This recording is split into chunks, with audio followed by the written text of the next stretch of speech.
Hey, everybody, we got a very different one today. I guess by definition, that's for a change. My guest is Ed Shelby, who is my communications director and deputy chief of staff for almost all my time in the Senate. He came on board after a year or so, and I know you're going to really enjoy this because Ed's just a very funny man and a great guy to boot. And by the way, an extremely effective communications director, a job he now holds for Tina Smith, who succeeded me as junior senator in Minnesota.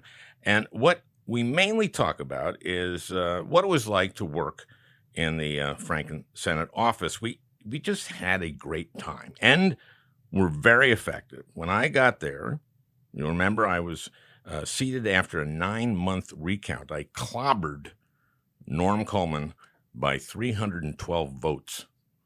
It was the narrowest clobbering in history. So when I got there in July 2009, I was the 60th Democrat.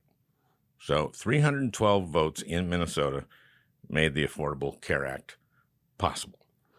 When I finally got there, one of our strategic objectives was to demonstrate to Minnesotans and pretty much to everyone that I was serious about the job. So I put my head down. I was a workhorse, not a show horse, as they say.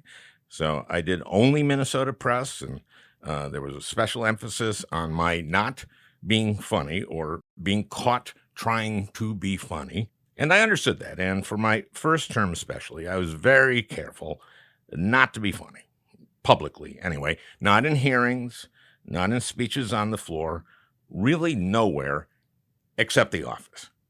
And we had so much fun in the office. One of the reasons we had one of the lowest, if not the lowest, turnover rates in the Senate is that my whole team was very effective. The legislative team, the communications team, and you'll get a flavor for that with this conversation with Ed Shelby, but we just had fun. We had a lot of fun and got a lot of great work done. You'll love this interview. It's like candy.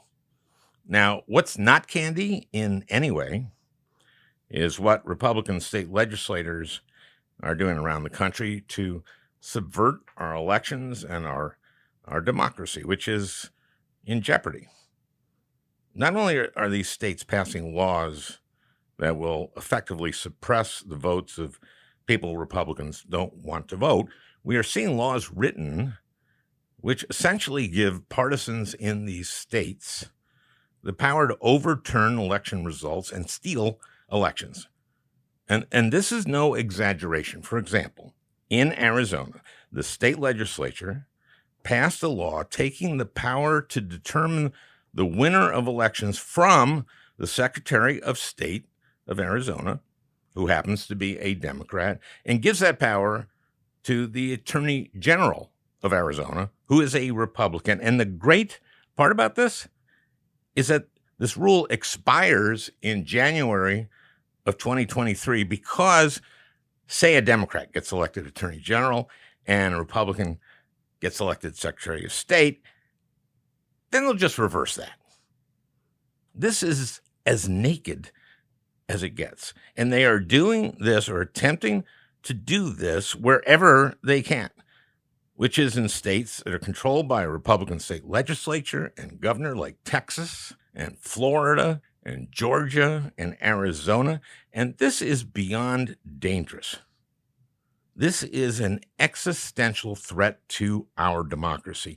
We cannot allow this to stand. And that's why, as I see it, Republicans have really given Democrats in the Senate no choice. We have to pass the For the People Act. That's the same Voting Rights Act that passed the House, and it addresses the laws around the country that have been designed to make it harder for certain people to vote. And now, which give Republican officials the power to reverse the results of elections they don't like. The For the People Act is the name of the same bill that passed the House's H.R. 1, and it makes certain reforms to clean up our elections. First, it would get rid of the partisan gerrymandering that we see by state legislatures and governors all over the country. This is how you draw up the map within a state to determine congressional districts and state legislative districts. And this is how you have routinely gotten very heavily, disproportionately weighted state legislatures and congressional delegations in states like Pennsylvania and Michigan, and Wisconsin and North Carolina. And the district lines are drawn in such a way as to vastly overrepresent Republican voters. The For the People Act makes it easier to register to vote, easier to vote early. It creates disclosure for dark money. This is the battle for America's democracy, which is under systemic assault. You saw that last fall. You saw Republicans in states, in Congress, and the White House attempt to reverse the results of an election that Joe Biden won nationally by 7 million votes. Right now, the For the People Act is sponsored or co-sponsored by 49 Democratic senators. Joe Manchin is the one holdout, and he won't tell us exactly what the deal breaker is for him. Now, remember, Manchin represents West Virginia, a state that went for Trump by nearly 40 points. And just like John Ossoff, just like Raphael Warnock, but for Joe Manchin, Democrats don't have the majority in the Senate. But even if we get Manchin's vote on this, we'd only have 50, and that doesn't beat a filibuster. And Mitch McConnell is not going to let 10 Republicans unravel everything Republicans have done and are doing to make it harder and harder, and maybe now impossible, for Democrats to win elections. This is the moment. We are the oldest democracy in the world. We could effectively lose it in 2022. This is not about whether we cover orthodontics in the ACA. This is big. So that brings us back to the filibuster. You know that many, if not most, if not virtually all Democratic senators are for getting rid of the filibuster. We don't know the exact count. Now, here's one argument that's presented against Democrats getting rid of the filibuster. Hey, be careful, because one of these days Republicans will get the White House and both houses in Congress, and you'll rue the day that they got rid of the filibuster. Okay, here's my response to that. First, they do that anyway if they felt it was in their best interest. So why didn't they? Why didn't they in 2017 when they had the White House and both houses of Congress? Well, they didn't need to, because Republicans don't really want to do anything other than pack the courts and cut taxes. And they could and did both with just 51 votes. Tax cuts they did in reconciliation. They tried to unravel the ACA, also in reconciliation. John McCain gave the thumbs down on that. They got all their Federalist Society judges in because federal judges have been at 51 since 2014, and they expanded that for the Supreme Court for Neil Gorsuch. They don't really want to do anything else. They have no real agenda of things they want to do. They're Republicans. They're today's Republicans. They don't want to do anything. And the Supreme Court does the rest. The Supreme Court did Shelby County, unraveling the Voting Rights Act. That was a 5-4 court. It's now 6-3. We do know that both Manchin and Kristen Sinema have repeatedly said they will not vote to get rid of the filibuster, and there's, I guess, every reason to believe them. So what do we do? Well, Joe Manchin has said that he wants the Senate to work in a bipartisan way, which it just isn't going to. It isn't going to do that anytime soon. But Manchin has said if Republicans refuse to play ball, refuse to act responsible, then he is open to a modification of the filibuster. And if you're an obsessive listener of this podcast, you know that political scientist Norm Ornstein and I have been proposing a modification of the filibuster for 12 years, and we've been modifying that modification, and the stakes are so high here, the future of our democracy. I think that push comes to shove, that Manchin, who I know pretty well, and I would hope Sinema would go for this, because it doesn't get rid of the filibuster. But let me tell you what it does do. Right now, in order to break a filibuster, you need 60 votes. I always thought that was crazy from the day I got there. The burden should be on those who are filibustering. Instead of the majority needing 60 votes to show up and vote to end the filibuster, 41 senators should have to show up and vote to continue a filibuster. Right now, it takes one senator to filibuster. One senator can just go, I object, and you have a filibuster.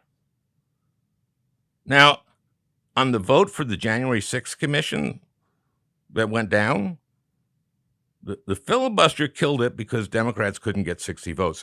But only 35 Republicans voted to sustain that filibuster.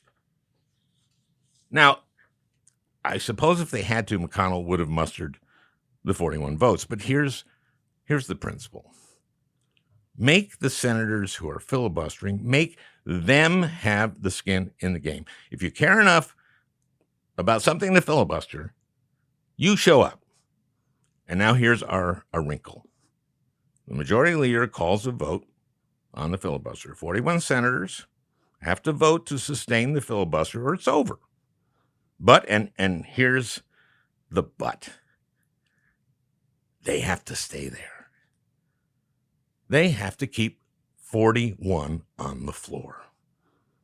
And it's a talking filibuster. You have to talk. You have to debate. You have to hold the floor. No one has to talk for 24 hours like Strom Thurmond did. There's 41 of you. Josh Hawley can speak for 4 minutes and hand it off to Rand Paul. Rand Paul can hand it off to Ted Cruz. But no green eggs and ham. This is a debate, and what you're saying has to be germane. So they would have to explain why it should be a crime to give someone online to vote to give them water. I want them to have to take the it's a crime to give water to someone who's been standing in line for hours side. And I'd like to take the other side. You know, you don't see much debate in the Senate. This would be a good debate to have, and I think people would watch it. By the way, here's the argument that I've gotten to why it should be a crime to give someone water standing in line to vote. I've literally gotten this a couple times. Well, Al, it's illegal to electioneer within a certain distance to a polling place, so someone could give you water and use it as a cover to electioneer. Okay, you're right. It is illegal to electioneer in a voting line. So if you give someone water as a cover to electioneer, then that person or someone else in line who overhears the conversation can say, hey, you're electioneering. That's illegal. Which is exactly the same as someone who comes up to you without water and starts electioneering. It's the same thing, except someone gets water. Hey, that guy just hit that woman over the head and took her purse. Yeah, but he gave her water first, so I guess it's okay. Hey, everybody, before you write a comment on my YouTube channel, just try thinking it through first, okay? The point here is that there are 50 Republican senators. 41 of them would have to be on the Senate floor around the clock. There have to always be 41 of them. By my math, that gives each one about 5 hours off the floor each day. Chuck Grassley is not going to want to stay on the floor 19 hours a day for days and days. Hey, guys, I'm 87 years old. This is going to kill me. The filibuster was designed to give the minority a chance to object to something they really care about and hold the floor. I'd like to think that we would do it if our democracy were at stake. We're the oldest democracy in the world. Hitler didn't end our democracy. Tojo didn't end our democracy. The Confederacy didn't end our democracy. Let's not let Mitch McConnell end our democracy. Okay. Before I go to Ed Shelby, my communications director in the Senate, I just want to segue from that high drama to promote something I'm doing with Alan Zweibel. I'm doing a virtual event with Alan on Sunday, June 13th. Zweibel was one of the original SNL writers. There were, I think, 12 of us, including a number who are gone now. My old partner, Tom Davis. Zweibel and all the original writers left after the first 5 years. Alan did not come back, but went on to do great work with Rob Reiner, Gary Shandling, Billy Crystal, Larry David. I came back to SNL and worked with Dana Carvey and Phil Hartman and Chris Farley and Kevin Nealon, and then went on to work with Tom Cotton, Mitch McConnell, and Ted Cruz. And I asked Alan to do this conversation with me because, well, he was available. So that's Sunday, June 13th, 8 p.m. Eastern. You can go to alfranken.com/appearances for details. And that's either alfranken.com/appearances or alfranken.com/appearances. I don't know the difference. And I don't know who does. Anyway, you can go there for details. And the conversation will be fun. Speaking of which, time for my old communications director, Ed Shelby. I have to tell you, I would be happy to do this podcast with Ed as my permanent co-host. Well, not, my sidekick, I guess. He was a brilliant, amazingly effective con director, but also just a wonderful friend. And believe me, you'll enjoy this, unless you're that jerk who wrote about giving water to people in line to vote. It's a great one, for a change.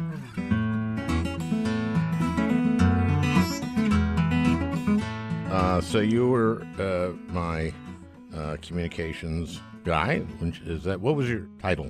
Deputy Chief of Staff, but oversaw the communications team. You were the Deputy Chief of Staff? Yep, you promoted me, and you gave me a sizable raise when I got that promotion too.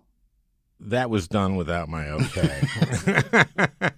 Jeff did that, yeah. Yeah, okay. Jeff was Chief of Staff. Mm-hmm. Okay. Well. So, but yeah, I started with you as your press secretary in 2010, and then became your comms director and deputy chief of staff, and was there for 7 years total. I worked for you for 7 years. Yeah, so you saw a lot of me, and I saw a lot of you. We traveled quite a bit together too. Yeah. So, because you're my communications director, how would you tell me to do this interview? What would you tell me? I didn't prepare you for that question. We had to have thorough prep sessions to go over every possible eventuality of tough questions and things to avoid, if you'll recall. And did that always work? Absolutely. You've never made a mistake in an interview one time. It was flawless execution. Yeah. My favorite, there's a lot to choose from, but of the things we did ample prep for and then just went off the rails were the MSNBC's Ari Melber. Do you remember this interview? I do. So you just won overwhelmingly your 2014 right. Re-elect by over 200,000 votes. Ari Melber wants to do a long sit down with you about the race and about your agenda, and it's just great, sort of like we're past this tough re-election, do a sit down in the office. We do hours and hours of prep. The last thing we talk about is, this is December of 2014. No one has announced they're running for president in 2016. But there's like chatter that Bernie may be getting in, and Hillary's obviously probably getting in. And we do a, question. If he asks you about the presidential, just say, no one's in yet, and I'm not in, no one's announced. I don't remember that. Okay, well, that's and clear. Certainly didn't when the question was asked. So I surprised you. You surprised me. You surprised Ari Melber. You surprised the audience. So basically, Ari Melber asked some vague question about the presidential. You start thinking aloud and talking about, well, if Hillary runs, I'd probably endorse her. So yeah, I think that's a good idea. Yeah. You know what? I think about it. Like, if you want to call this an endorsement, you can call this an endorsement. Well, he says, so you're endorsing Hillary. And I go, yeah, I guess I am. And we got the Huffington Post did a story the next day, the headline of which was Al Franken realizes mid-sentence he's endorsing Hillary Clinton for president. Well, that's terrible communications work. So It was congratulations. it was great communications work because we had prepared you for it. Just didn't. Yeah, well, okay. We sometimes. I mean, you guys. I will say you did a great job. Always preparing me. I felt very prepared, and sometimes I. What was my problem? You're too honest. You're too smart. I think part of the I mean, we talked about this a little bit when you were writing Giant of the Senate, which was that you spent your career seeking truth and correcting people who were lying and all of that, and so it was difficult for you to have a coy answer or sort of like a politician-y answer and things. Because if somebody asked you a question, you would answer it. Which is a big mistake. But you weren't with me during that first campaign, but they tried to teach me to pivot. And that's, of course, pivoting, but for the audience, that's when you're asked something and you don't answer it, but you pivot to something else. And I just couldn't get it, And so, for example, I was very proud of myself when I'm in New Ulm, Minnesota, and there's a statue to Herman the German, right? This is this Hun who defeated the Romans a long time ago. And I'm there, and I'm from St. Louis Park, which is called St. Jewish Park in Minnesota. And I'm under the statue, this huge statue of Herman the German, and I have... I'm very tempted to say, in St. Louis Park, we have Stu the Jew. And so I don't. And I go to my staff afterward, Just McIntosh, and I say, I didn't do this. She said, that's great. Good for you. And then like someone from either New York Magazine or the New York Times or someone comes to watch the campaign. And, I said, I have this problem. And I said, well, did you ever, really internalize this and not, telling jokes? I go, yes. And then I tell them the Stu the Jew joke, and it's on the thing. And then Jess goes like, why did you do that? And I go, I don't know. And then she taught me to pivot. And I took it really seriously because I realized I just didn't know. Then she set up an interview in which I pivoted so egregiously that I was just having fun. And at the end of the interview, the guy from the Strib said, I think he's got a real shot.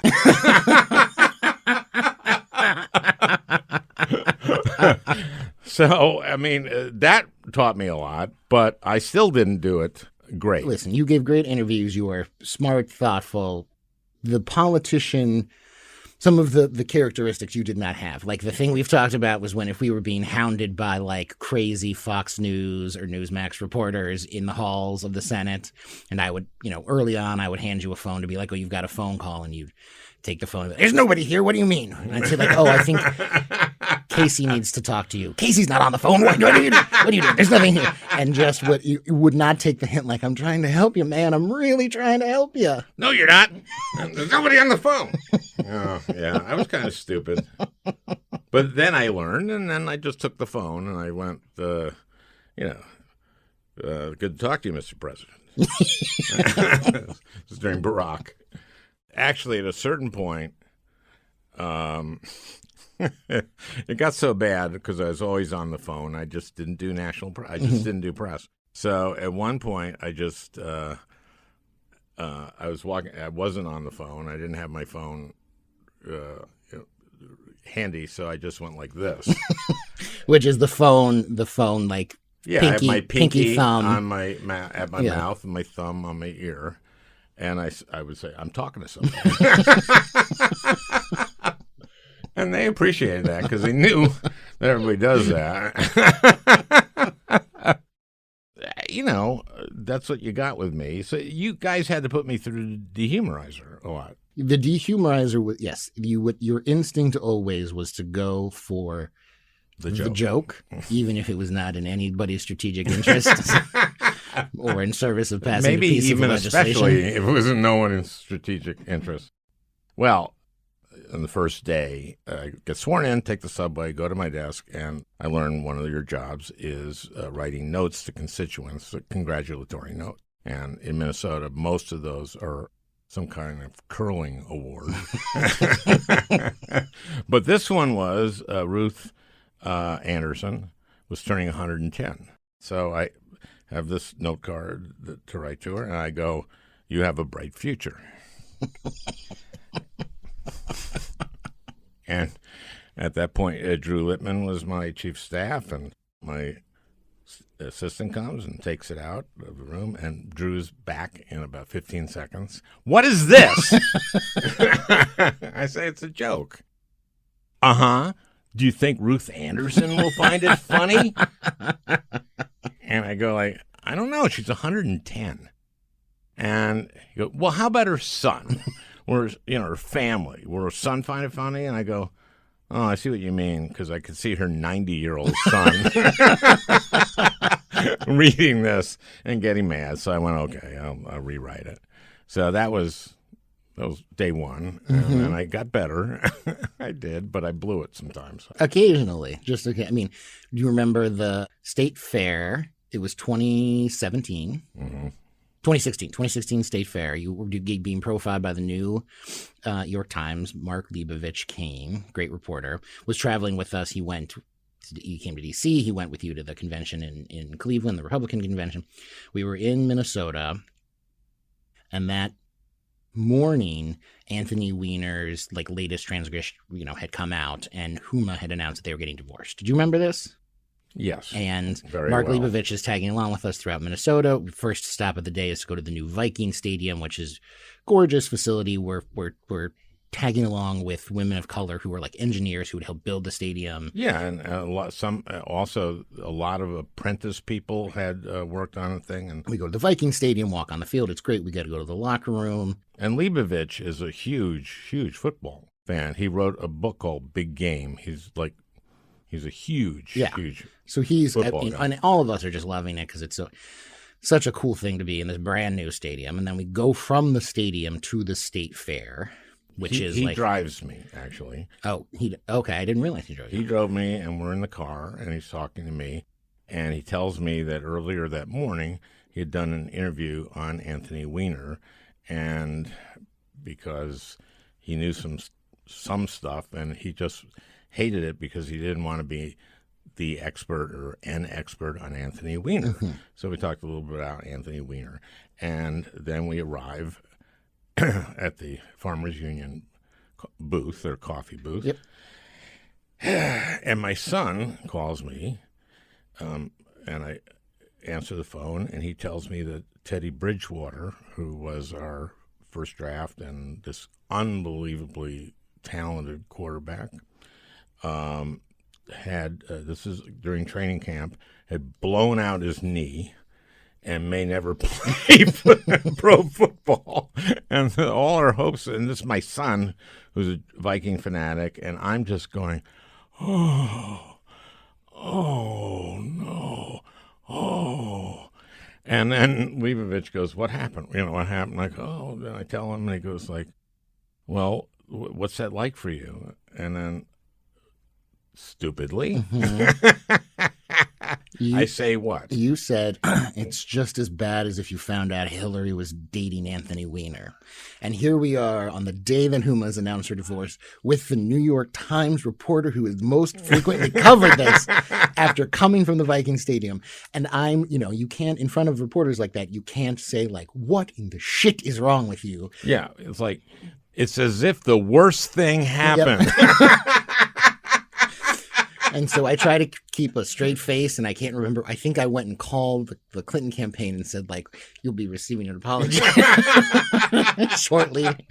Because what Leibovich, and totally understandably, he tweeted it. I mean, he just tweeted it out because he thought he told us he thought it was funny. He had to, but he apologized to me later, and it didn't help things, but it ultimately, it was fine. Now, other things at the fair. Oh, Jesus. Well, okay, one day I love the corn at the fair. I just love, and I got to tell you, anybody who goes to the Minnesota State Fair is great. Okay, and this year it'll be open. I'm sure.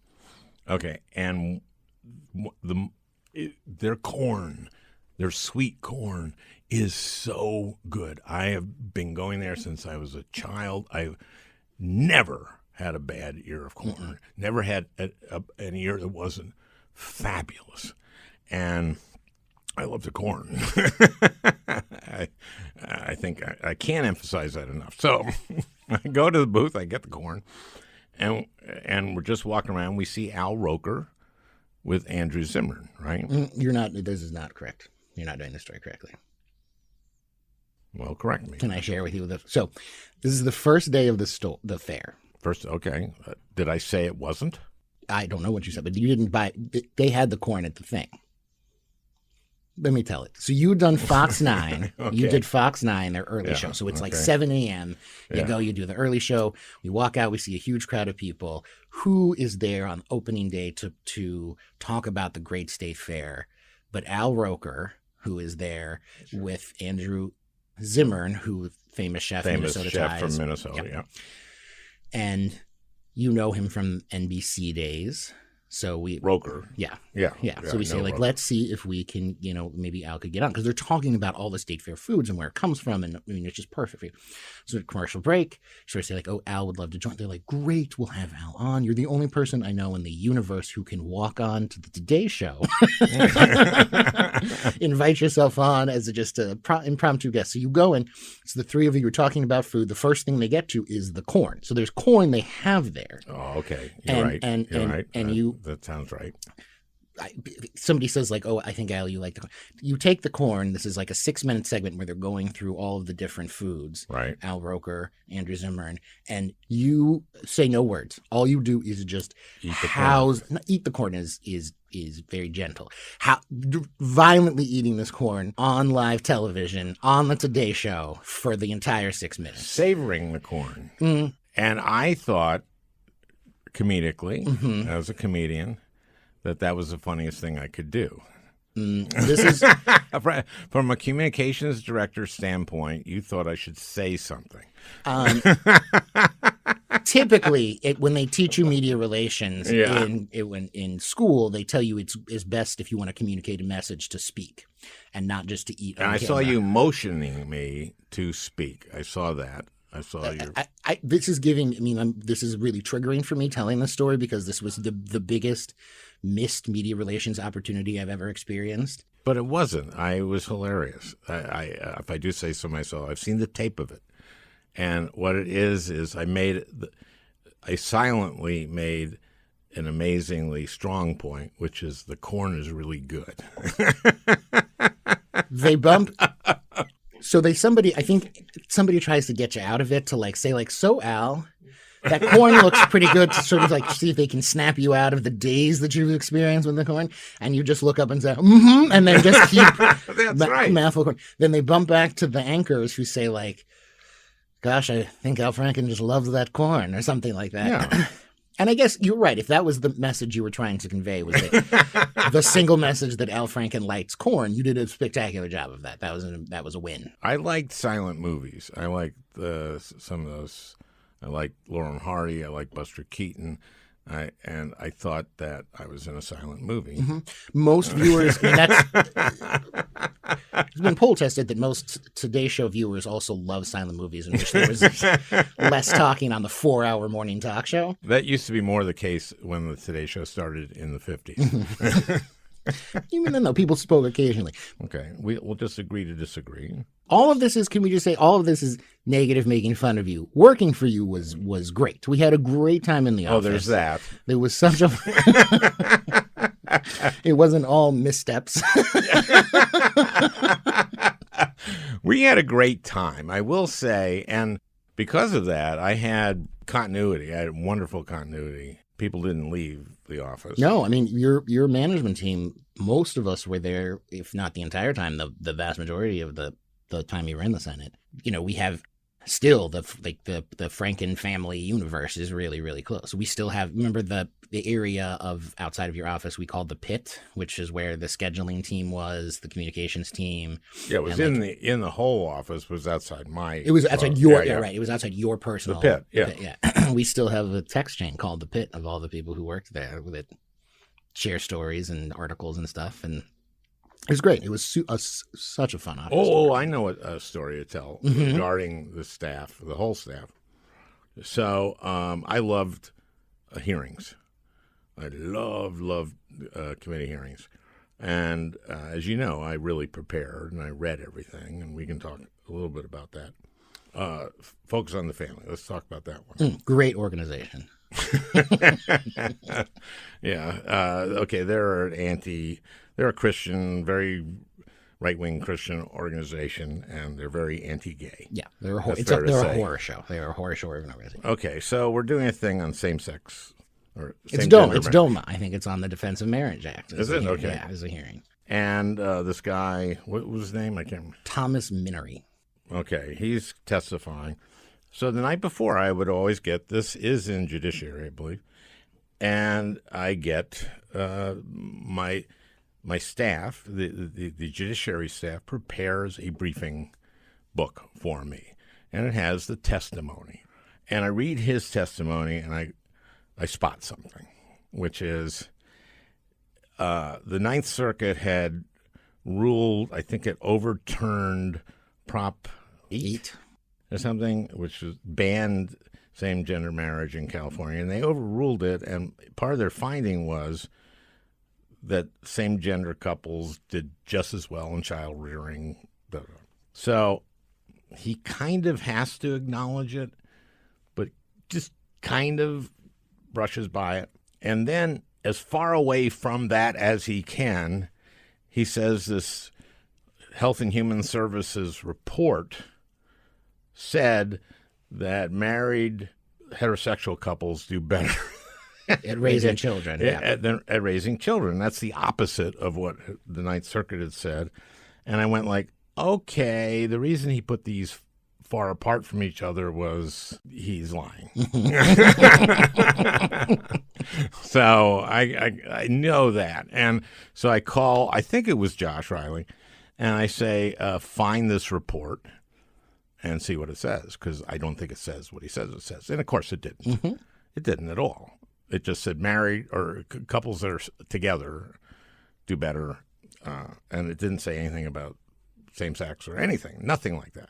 The clip is on YouTube. If you just type in "Focus on the Family," Al Franken. He doesn't look good. But it is the most. It is the most satisfying thing. Mr. Minnery, on page 8 of your written testimony, you write, quote, "Children living in their own married biological or adoptive mothers with their own married biological and or adoptive mothers and fathers were generally healthier and happier, had better access to health care, less likely to suffer mild or severe emotional problems, did better in school, were protected from physical, emotional, and sexual abuse, and almost never live in poverty compared with children in any other family form."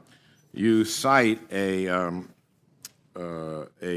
Department of Health and Human Services study that I have right here from December 2010 to support this conclusion.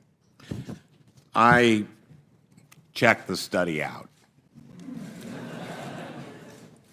and I would like to enter it into the record, if I may. Objections ordered. And it actually doesn't say what you said it says.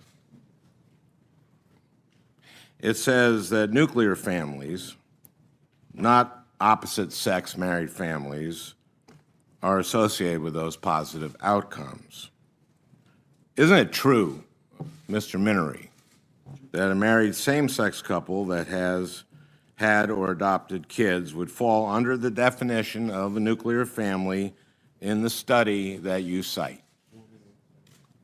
I would think that the study, when it cites nuclear families, would mean a family headed by a husband and wife. It doesn't. So I I'm going to have. share with you my first day in the office. Your first day? Okay. Remember this story? I've told. Oh, is this the fair? The fair. Also the fair? Yeah. Find out I get the job with you. I cannot be more excited. I'm a longtime fan, read the books, all of it. Just so excited.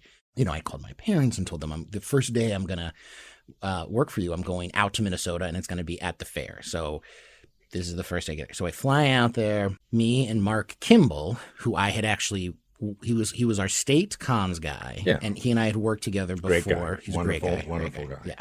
He and I worked together before. He was at the Minnesota branch of the Children's Defense Fund, and I was at the DC branch of the Children's Defense Fund. So we had known each other for a while and worked with each other. So he and I are staffing you. And at the fair, basically all of the radio stations almost throughout the state broadcast from there. They have these booths there. So we go to a radio station called KFan, which is sports, and you're supposed to talk about the Twins. It's sort of what you're doing because you're a longtime Twins fan. And they share a booth with their sister station, which is a conservative talk radio station, KLTK. And we are walking past the KLTK booth, and some producer from their right-wing show that's on comes out and starts heckling you and grabbing his crotch and saying, "Be a man and come on the show." And instead of just walking past him and going to the show, you decided... Which you should do. Yes, you should do. Mhm. Yeah. You stopped and engaged him, and you guys have some sort of back and forth. We then go to the K-Fan interview. So you sit down. I'm already a little rattled, that was a lot of intensity for... So we go to the K-Fan, and you're supposed to be talking about the Twins. The Twins, and they ask you about the Muslim Cultural Center that was being built close to the 9/11 site. Yeah. And you get visibly frustrated. This is in front of a live audience in addition to being on the radio. The producer who heckled you comes over and gets in line to ask a question. Before he gets to his question, you, having had this interaction that no one else has seen, else has seen this interaction, kind of go after this guy, tell them where you work, tell them where, and no one's like, why is he yelling at this man? So then we leave. The heckler guy continues to heckle you. It's like the most chaotic thing I've been. It's my first day. We get to the car and you said something very nonchalant, like, "I don't think I liked that," or something very, and I was like, oh my God, what did I just do? What did I sign up for? The next day, KTLK, the conservative talk radio show, does a show and talks about this interaction and how once you come over and you won't do interviews on their station and all that, and calls me and Mark Kimball, who are both husky guys. He's like, refer to us as your doughboy handlers. And they were recounting this and saying, and their doughboy handlers whisked him away, and the doughboy handlers tried to get him. And so we have that first day. We have the second day where I'm talked about on the radio. And then I go back to the hotel, and I remember I ordered a rum and Coke and called my mom and said, I'm not sure this was the best idea. Yeah, that was a rough go. I mean, in fairness, he was a jerk. He was an asshole. He was a real jerk. Yeah. And sometimes, and I know you ignore a jerk, and that's what you do. And I think this is pretty early in my... Yeah, it's 2010. Yeah, so just, I think I learned, right? I didn't engage jerks. At least I did it a lower percentage of the time. A lower percentage. That's good. Yeah. Okay. So we were on the road a lot, and sometimes we'd go to L.A. when I did a show. Yeah, we did. We went to L.A. several times. Yeah, to do Conan and to do Kimmel, Bill Maher. Yeah. Yeah. And Carl Reiner was a friend of mine. Yeah. And Carl was in his mid-90s, early to mid-90s at this time. So he lived in the flats of Beverly Hills, and he didn't leave his because he's 90-something. So I would, whenever I was in L.A., I'd just make sure I stopped by, and he's the sweetest. And and he lived around the corner from Mel Brooks, and they went on daily walks together, right? Wasn't that the thing they did together? Yeah, and I had dinner with Mel. I had dinner with Mel Brooks and Carl Reiner, and we talked about your show of shows, which was Sid Caesar's show. And oh my God, we had knockwurst and boiled potatoes and string beans. But wow, that was, I'll cherish that. But you came, so I brought you, right? A couple of times. And in fact, I mean, it wasn't just me. You brought, whenever kind of was staffer was with you, you always, I mean, which was sort of really, really nice and I think unusual, would bring the staffer to whatever fun, cool thing you were doing. Because I know, like, Jake Fonz, who was one of your fundraisers, got to go to Carl Reino's house a couple. I mean, it was just such a, and you'd go. Part of it was that Carl was Right. the biggest Was sweetheart just in so the world. And But it was such a surreal experience to just sit. I mean, it was just, it was just checking in. You'd go to his house, to be Carl Reino's house. He'd invite you. We went up to his, like, kind of his workstation living area. He'd kind of regale you with all these tweets, right? He'd show you the tweets he was really proud of recently. And he was doing, at the time, I think one of the times we went, he was writing a book, or it was movie posters of old movies, and was like showing us all the posters he found. And then he had his book on the Dick Van Dyke Show that he had just written and gave you a copy, signed it. I love that show. I love that show. Well, that's one of the things that was so cool was I grew up with that with my parents, right? I mean, we watched that on Nick at Night and just loved it. And I think I shared that with him, and he said, well, I'll get you a book too, but the only copies he had were signed. So he plucked one out, crossed out the person's name, and said to Ed, you can tell them you're more important than Joy, or whoever it was written to. Yeah, always funny. He was And just, I mean, just could not have been nicer. So that was like one of my fondest memories, because it was just, I mean, it was incredible. I mean, then remember that room we take, sometimes you take a picture of the two of you, and his room had like 1,000 Emmys in it, just lying on the wall. Yeah. Well, that wasn't, that was a really cool, amazing experience, and he was so, so incredibly kind. But the other LA trip that I remember well is when you did a segment on Bill Maher's show, and we're going to go to dinner with him after, and him and Sarah Silverman. And you asked me, like, do you have plans? And I was like, no, I'm probably going to eat in the hotel. And you were like, well, why don't you come along? And I was like, oh, that would be fun. And I'm thinking it's going to be 10 people. And it's the three of you and me. It's Al Franken, Sarah Silverman, Bill Maher, and me. Yeah. And it was just, it was so fun. But that was so sweet of you to ask me to come, which was so. You're which my was friend. nice.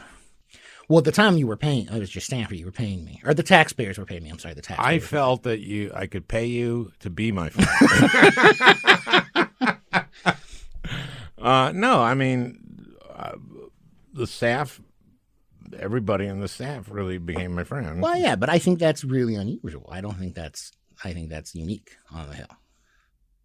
So I think with some senators, it's also the case, but we really had a tight group. Yeah, well, and they did great work. I will say that we were known as having one of the best staffs. Well, the other thing I remember is the holiday parties that you and Franny would throw, and you got everybody on the staff amazing gifts every year. And the one that I loved the most was when they redid the Senate floor for the first time in like 100 years. You guys somehow got some of the wood, do you remember this, from the Senate floor, cut it into pieces, and then laser etched, like, Happy Holidays to Ed Shelby from Al Franken with your, like, laser etched signature in this piece of the wood. I mean, it was just so cool. Yeah. Well, you guys worked so hard, and, Yeah, we did. Yeah, and I appreciated it. That's pretty simple. So let's see. Have we what have we not covered? Anything? That's it. That's it. That's all we have. I have a couple other things. Okay. Which we'll see if you want this in there. But one of the things we had to deal with as a staff, which I did not anticipate, was the eating habits in public. Okay. You're talking about my habit of just eating anywhere, anytime? It's more. Do you remember the show or the movie? Excuse me, the movie The Miracle Worker with Patty Dew? Yes. Do you remember the scene where she runs around the table, banging on the table to get food? Yeah. Mm-hmm. She looks like Grace Kelly compared to you in some of the situations of you consume food. Oh, okay. You're talking about Mazie Hirono's party. Yeah. So is that the same? Okay. Mazie Hirono, Senator, Hawaii, has an annual birthday party where she brings in a traditional Hawaiian food, and she had a whole roast suckling pig, which you really liked. And what's the thing you like most about the skin? Pig is the skin. Yeah.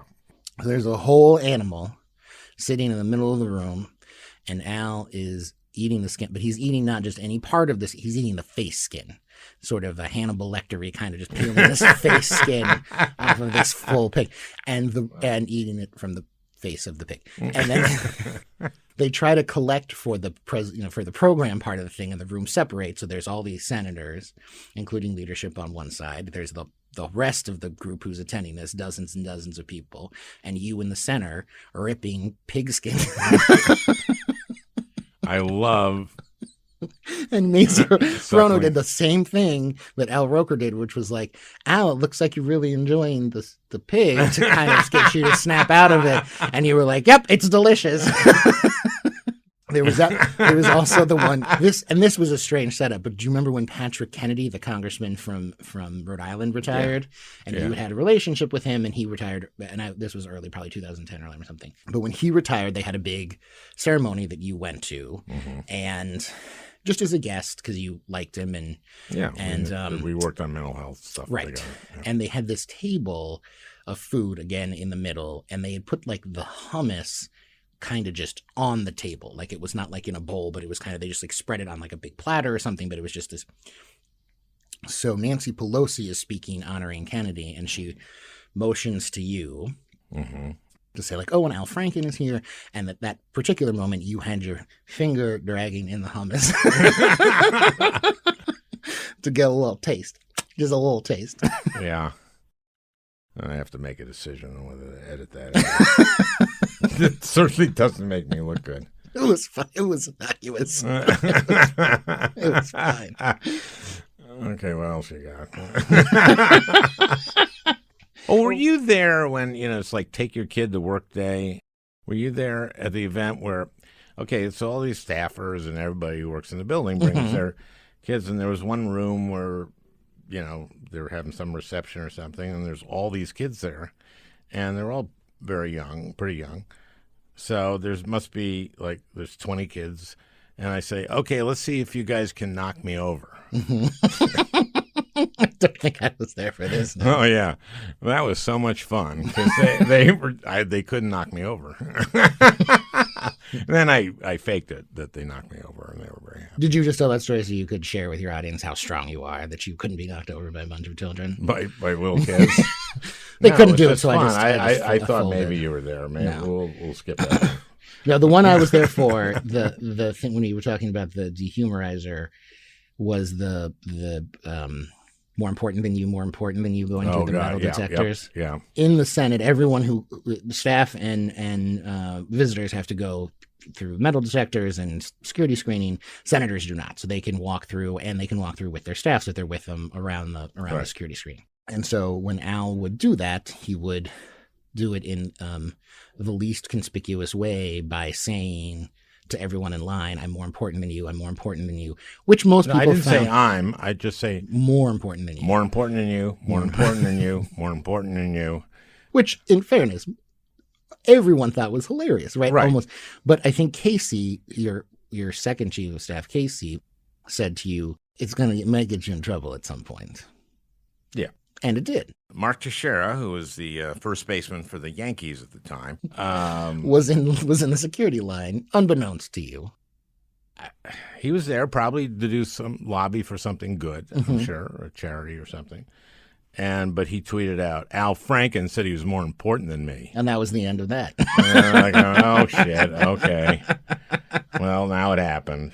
Casey was right. But it was worth it because, especially if you get there like at 9 in the morning and there's this huge line and everybody's trying to get in, and it was brighten their day. I'd just go, more important than you, more important than you. And everybody thought it was funny, and because it was, except to Teixeira. Right.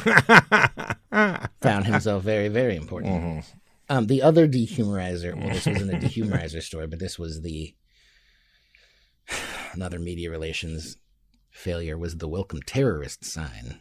Oh, that was start to finish was just not a great day for our office. So the point was that I think this was during it was a government shutdown or something was about to happen. Right. And one of the things that would have been affected was like border security. Right. You did a floor speech assailing Republicans over their decision to do this and talked about all the stuff that the government would not be doing, all the services they wouldn't be providing, including border security. And in your great wisdom, you decided to make a giant sign that just said, "Welcome terrorists. This is what Republicans want." So you went to the floor with the sign that said, "Welcome terrorists," put it up next to you, and that was just a horrifying photo. The Star Tribune the next day did not one but two stories about it. It was the most shared, most read, most downloaded story of the day. Did they say, like, There was context. context? There was Okay. context in the story. It's just the picture. It just, the photo was... But are people actually saying, Al Franken is sending a signal? Have you met the American public? There are some people in the American... Well, anyway, so that I was advised against it, I will say. Oh, Betsy DeVos. Great gal. Oh, great gal. Kind of woman you'd want to get a glass of wine with and gab, talk about the Dancing with the Stars or something. Just my favorite. You make her sound like the principal, like Joan Cusack in School of Rock. I mean, that whole period was a very dark period when the after Trump had won, before he was inaugurated, and just in the first couple of months after his inauguration, the parade of people who were coming in for meetings to do like courtesy meetings for cabinet positions was just one horrible person after another. But DeVos was special. She didn't know a damn thing about any. She knew nothing. Yeah, about and she came in for the courtesy meeting, which before you go before the committee that's going to confirm you to move on to the position, you usually meet with the members just to talk about their priorities and all that. And she came in and talked to you, and your experience with her was... Basically, she had already had some of the courtesy meetings with my colleagues, and the Democrats who I talked to, who had met with her, had said she doesn't know anything. So I got it in my head what I was going to ask her in the hearing, and I decided I was going to just test that. Does she not actually not know anything? And I did. It took me one or two questions to go, oh, okay. and then I just said, I'm not gonna give away what I'm gonna ask her about. So I just started talking about her family and kids, and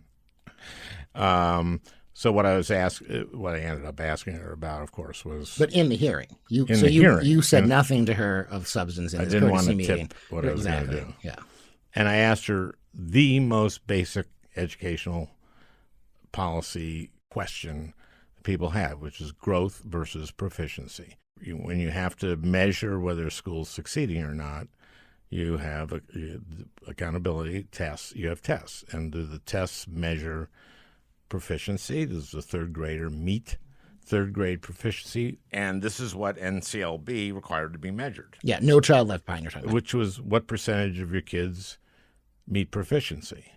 And that was dumb on so many levels, because teachers just taught to the middle, because the kid at the top, no matter what you did, that kid would beat proficiency, and the kid at the bottom wasn't going to reach it. So that was perverse. And then also the tests didn't measure where you were. They just measured whether you're third grade proficient. So I was a big growth thing. And basically we learned that growth was the way to go and not proficiency. But this was like every school board member in the country, every teacher, every principal, every parent who was paying attention knew this. And I asked her, and she...